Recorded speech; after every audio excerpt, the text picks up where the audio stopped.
বাংলাদেশের সংবিধানের 95 অনুচ্ছেদ অনুযায়ী বিচার নিয়োগের কথা বলা হচ্ছে।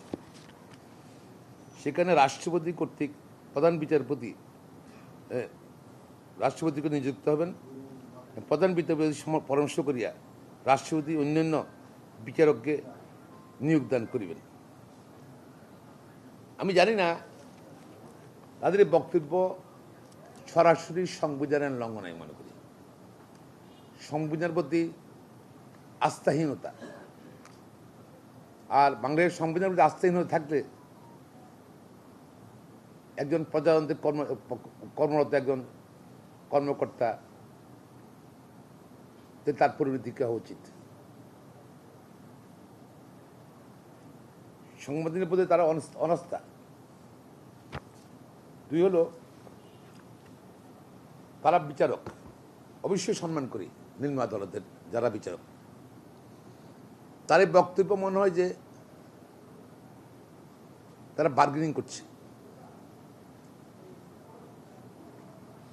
সুপ্রিম জুডিশিয়াল যে অ্যাসোসিয়েশন কি বলে, অ্যাসোসিয়েশন নাকি অ্যাসোসিয়েশন কি করতে পারে association, this is not a trade union, this is not a trade union. Bangladesh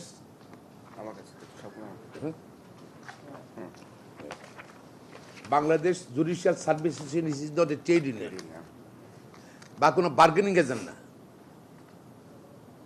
আমি বিচারক থেকে এরকম বক্তব্য দেশবাসী আশা করে না। আমরা কেউ আইন পেশার সঙ্গে যারা সংশ্লিষ্ট তারাও আশা করে না।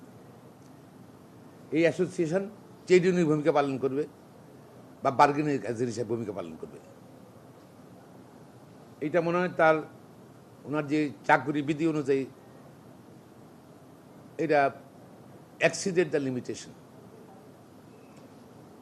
যে সীমাবদ্ধতা আছে তা অতিক্রম করেছেন।